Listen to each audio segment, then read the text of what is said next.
That was definitely a challenging time. I think internally we were going through a lot. Like I had just had, you know, all this surgery going on, and Spencer at one point thought that he lost me, like that I had died for a minute. I had to have like 24-hour nurse care, and Spencer didn't want to leave my side. I was at a recovery center in Santa Monica or somewhere, and I had Demerol to deal with the pain because it was, I mean, so extreme. And so my security guards at the time called Spencer and were like, well, Heidi's heart stopped and all the nurses are in here and everything, it's like an emergency, and she's not gonna make it.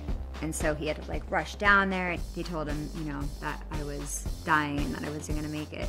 And I easily could have. I mean, cutting yourself up so severely is not something I would recommend, and it was really severe. And then with the pain medicine, and I mean, that is how Michael Jackson died. So the Demerol is nothing to play around with. And it was not that the nurses messed up either, it was just my body rejecting it. That, we could Photoshop that out. I'm sorry. Why is this not on BTS? I'm sorry. Totally got you. Wait, can we get one real quick with the pooper scooper? What do we do with her hair you in sleep? the back? Push back? Don't fall asleep with him like that, honey. That looks a little dangerous. She's like, I'm really concerned. She's like, I'm actually really concerned right now. Before the surgeries, I was just way too like vain and self-involved, you know, and also it was a really impulsive decision. I mean, I have 4 dogs because I made quick impulsive decisions that last a long time. So I was just on this high, and I kind of thought that life would stay that way. Like there was just a lot of money, and there was a lot of shopping, and there was a lot of glamour and glitz. And then I didn't realize that the surgery would like affect me so much. I already had surgery once, but it was just so minimal compared to what I had the second time. I didn't realize the repercussions. And then there was just the beginning of blogs, and people were really nasty. When I had talked to my doctor about it, it seemed like from our conversations it wouldn't be as drastic as it was. I made too quick of a decision.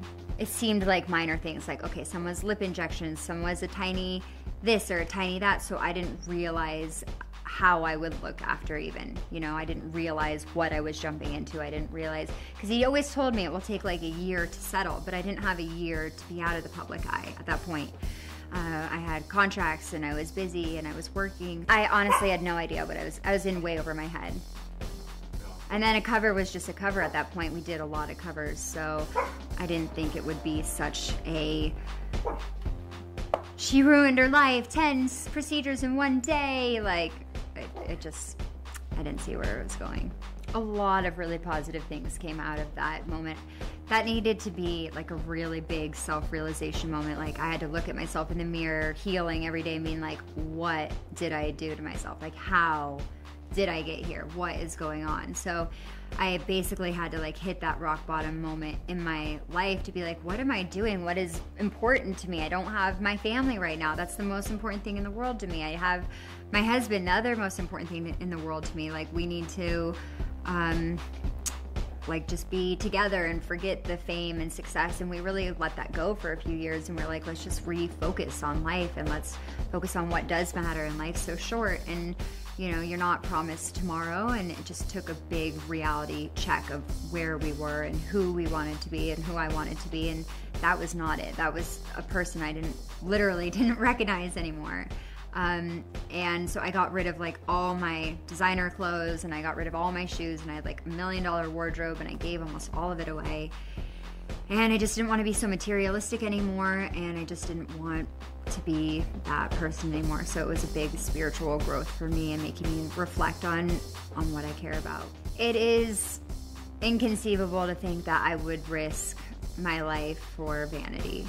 You know, it's inconceivable that I wouldn't be here with Gunnar and with Spencer, and so that's another really religious moment for me where I just thank God that he did protect me through a huge mistake that I made. You know, it's one thing if you need surgery, and surgery can be so amazing and save lives, and I'm not against plastic surgery either. I think, you know, whatever anyone wants to do, and it can help, you know, whatever people want to do, but to that extreme amount for my life was dangerous.